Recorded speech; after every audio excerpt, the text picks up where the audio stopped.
नमस्कार दोस्तों, स्वागत है आपका मेरे चैनल कॉमिक्स लाइफ में।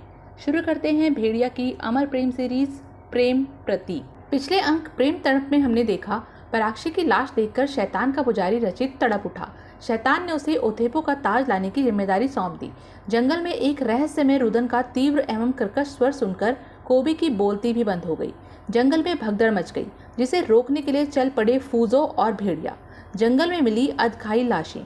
मर्दा कबीले के सरदार पांगी ने मर्दा जाति द्वारा त्यागी हुई स्त्रियों के विषय में बताया, जो पुरुषों की कट्टर शत्रु थी और उन्हें देखते ही चीर फाड़ डालती थी। अब आके भेड़िया ने कहा, इंसानों का जंगल नहीं रह गया है, ये कसाई खाना बना दिया है उसने मेरे जंगल को। कौन है ये हत्यारा? सामने आ हत्यारे, मेरे जिस्म को चीर फाड़ कर दिखा। जैन भेड़िया को कहीं ले जाना चाहती थी। भेड़िया ने कहा, कहाँ ले जाना चाहती हो? जैन बोली, ये पहाड़ी प्रेम प्रतीक है भेड़िया। ताजमहल जैसे प्रेम प्रतीक को तो सारी दुनिया जानती है, मगर बहुत कम लोग ही जान पाते हैं उन प्रेम प्रतीकों के बारे में जहाँ के चप्पे चप्पे में एक ताजमहल बना है। देखो इन 5000 सीढ़ियों को। भेड़िया ने कहा, ये क्या कर रही हो? जैन बोली, भेड़िया, ये एक एक सीढ़ी एक एक ताजमहल की तरह है। लोग मंदिर की सीढ़ियों को इस तरह से स्पर्श करते हैं। ये सच है कि यहाँ कोई मंदिर नहीं है, लेकिन प्यार के पुजारियों के लिए ये जगह किसी मंदिर से कम नहीं है। आओ। तुमने कांजीरंगा का नाम सुना होगा? भेड़िया ने कहा, हाँ, आसाम के जंगल को कांजीरंगा का जंगल भी कहते हैं। जैन बोली, नहीं भेड़िया, इस जंगल का नाम कांजीरंगा क्यों पड़ा यह मैं तुम्हें बताती हूँ। कांजी और रंगा दोनों एक दूसरे से बेइंतहा प्यार करते थे। दोनों के कबीलों में बरसों से दुश्मनी चली आ रही थी, जिसकी आंच उन दोनों के प्यार को भी झुलसाने पर आमदा थी। वे उन दोनों को अलग करना चाहते थे, मगर काजीरंगा को कोई अलग न कर सका। दोनों शैतान की पहाड़ी नामक स्थान पर चढ़ गए। काजी ने कहा, यहाँ हमें ढूंढने कोई नहीं आएगा, क्योंकि हर कोई मौत की इस पहाड़ी पर चढ़ने से डरता है। पहाड़ी पर एक खूंखार कबीले का राज था। काजी जानता था कि अब जिंदा रहना है तो उसे मौत से आर पार की लड़ाई लड़नी होगी। काजी ने कहा, मेरे जीते जी कोई तुम तक नहीं पहुंचेगा रंगा।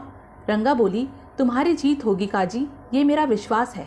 काजी विजेता की तरह लड़ा। उसने रंगा के प्यार को अपना शस्त्र बनाया था। रंगा बोली, तुम्हारी जीत होगी काजी, तुम्हारी जीत होगी। काजी ने कहा, तुम्हारा प्यार साथ है तो हार का प्रश्न ही नहीं उठता। वह कबीले वासियों से भिड़ गया। उसने खूंखार लड़कों को अकेले ही गाजर मूली के समान काट डाला।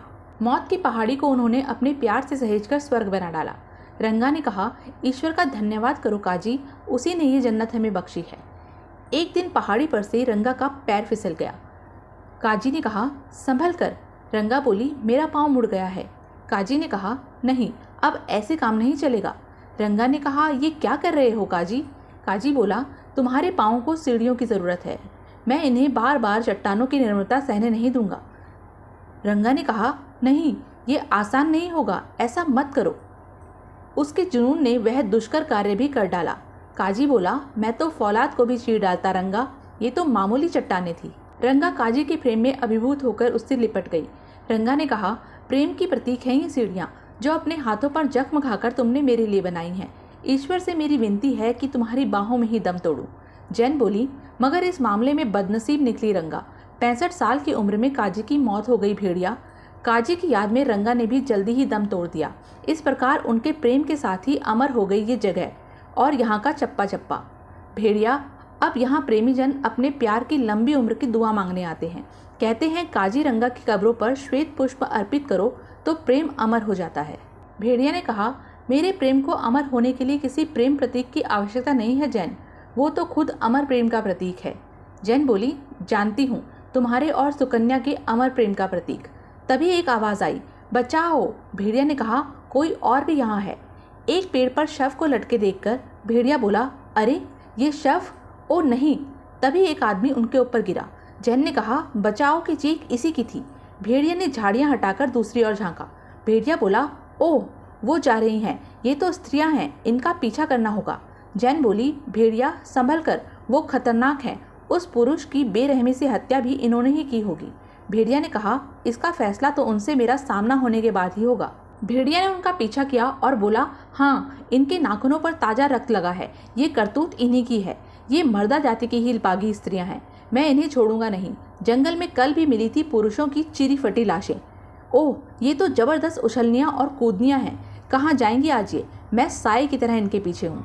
अचानक बहुत से शव देखकर भेड़िया बोला, उफ, ये तो हैवानियत है, शैतानियत का एक और खौफनाक मंजर। इतनी बेरहमी, इतने शव।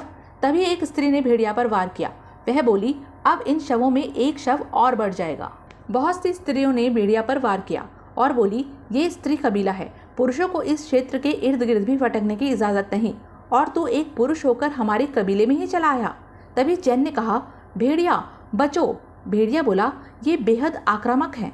भेड़िया ने सोचा, मेरी जरा सी चूक और इनकी जीत। तभी जैन ने एक ढाल भेड़िया की तरफ उछाल दी। भेड़िया बोला, शुक्रिया जैन, जैन ने मेरी मुश्किल थोड़ी आसान कर दी। एक स्त्री ने जैन पर वार किया और बोली, स्त्री होकर पुरुष की मदद करती हो। भेड़िया सोचने लगा, मुझे जल्द ही इनसे छुटकारा पाना होगा, और ऐसा तभी संभव है जब मैं इन्हें परास्त कर पाऊं। लोमड़ी जैसी लगभग इन 50 टकलियों पर काबू पाना आसान नहीं होगा। अब मुझे थोड़ा आक्रामक होना होगा।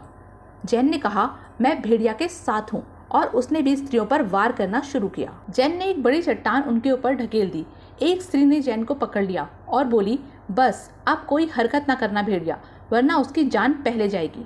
भेड़िया सोचने लगा, ये सब चंडालियाँ जैन के टुकड़े करने में देर नहीं लगाएंगी। यह सोचकर भेड़िया ने अपने आप को उनके हवाले कर दिया। चंडालियों की सरदारनी चंडाला। वह बोली, शाबाश मेरी टकलियों, इसका लहू मेरे रास्ते में बिखेरो, मैं उस पर चल कर जाऊंगी। जैन जानती थी कि समय बहुत कम है। उसने फुर्ती दिखाई और स्त्रियों की पकड़ से मुक्त हो गई। भेड़िया सोचने लगा, जैन टकलियों से मुक्त हो गई है, अब मेरी बारी है। इन टकलियों को अब इतना भी समय नहीं दूंगा कि बेहोशी से पूर्व ये दूसरी सांस भी भर पाएं। चंडाला बोली, मार दो, मार दो, मेरे पांव उसके खून पर चलने को बेसब्रे हो रहे हैं। स्त्रियों ने भेड़िया और जन पर हमला बोल दिया। भेड़िया बोला, स्त्री अगर जननी है तो पुरुष उस जन का आधार। तुम्हें पुरुषों के प्रति अपनी हिंसक धारणा को बदलना होगा, मिटाना होगा इस शत्रुता को। जैन ने कहा, हाँ, क्योंकि शत्रुता ने कभी किसी का भला नहीं किया। भेड़िया ने चंडाला से कहा, अपनी इन टकलियों के साथ तुम भी ये बात अच्छी तरह से समझ लो। चंडाला बोली, पुरुषों से हमारी सांप और नेवले जैसी ही शत्रुता रहेगी, ये बात तुम अच्छी तरह से समझ लो। पुरुष आदमखोर होते हैं, स्त्रियों के अधिकारों को खाना व कुचलना चाहते हैं। किसी न किसी रूप में तुम में भी जरूर होगी स्त्रियों के प्रति वो आदमखोरता, जो मेरे इस तंत्र प्रहार के पश्चात बाहर आ जाएगी। यह कहकर चंडाला ने भेड़िया पर तंत्र प्रहार किया। भेड़िया तड़प उठा और बोला, सुकन्या। चंडाला ने कहा, क्या तुम्हारा नाम सुकन्या है? जैन ने कहा, नहीं। चंडाला बोली, और तुम इसके साथ आई हो, प्रेम की प्रतीक काजीरंगा की कब्रों पर 7 जन्म तक के साथ की कस्में खाने। जैन की बेचारगी पर जमकर हंसी टकलियाँ। भेड़िया बोला, सुकन्या तुम कहाँ हो? तुम यहीं हो? सुकन्या कहाँ हो तुम? चंडाला ने कहा, देखो कौन बसी है उसके हृदय में, उसे अपने हर और सुकन्या ही दिखाई पड़ रही होगी।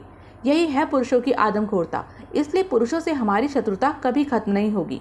एक स्त्री ने कहा, हाँ खत्म होगी, मगर पुरुषों से मौत के साथ। जैन बोली, नहीं, उस पर प्रहार मत करना। तभी मसाबा वहां पहुंची और बोली, ठहरो, रुको, उसे मत मारो। चंडाला ने कहा, तुम कौन हो, यहाँ कैसे आ गई? मसाबा बोली, मेरा नाम मसाबा है, मैंने भेड़िया और जैन को इधर आते देखा था। भेड़िया आदमखोर नहीं है, ये रक्षक है, मेरा, सुई का, सबका, पूरे जंगल का। चंडाला ने भेड़िया को खाई में फेंक दिया और बोली, तो जाओ, ले जाओ, ले जाओ इसको, जाओ, पड़ा होगा वो नीचे कहीं पर, ले जाओ अपने प्रेम के शव को, और समझा देना उसे कि स्त्री कबीले में मर्दों का प्रवेश वर्जित है। कोई पुरुष इस ओर ना आए, अन्यथा हम उसे सूली पर टांग देंगे।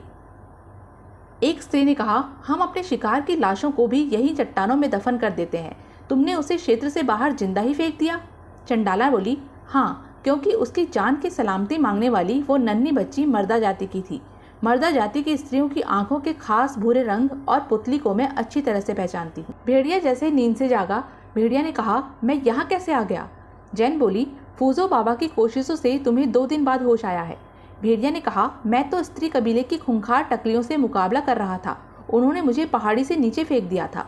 फूजो ने कहा, तुम्हारे सिर पर चोट आई थी, और फिर जैन बता रही थी कि तुम मंत्र प्रहार के प्रभाव में थे, जिससे तुम्हारी इच्छा शक्ति भी सुप्त थी, उस कारण तुम्हें ठीक होने में थोड़ा वक्त लग गया था। भेड़िया ने कहा, मगर अब मैं ठीक हूँ। स्त्री कबीले की खूंखार टकलियों को सबक सिखाना है मुझे। जंगल में जो आतंक उन्होंने मचाया है, मैं उन्हें उसका जवाब। जैन बोली, जंगल में लटके मिले पुरुषों के शवों वाली घटना में स्त्री कबीले की टकलियों का कोई हाथ नहीं है भेड़िया। तो यह थी अब तक की कहानी।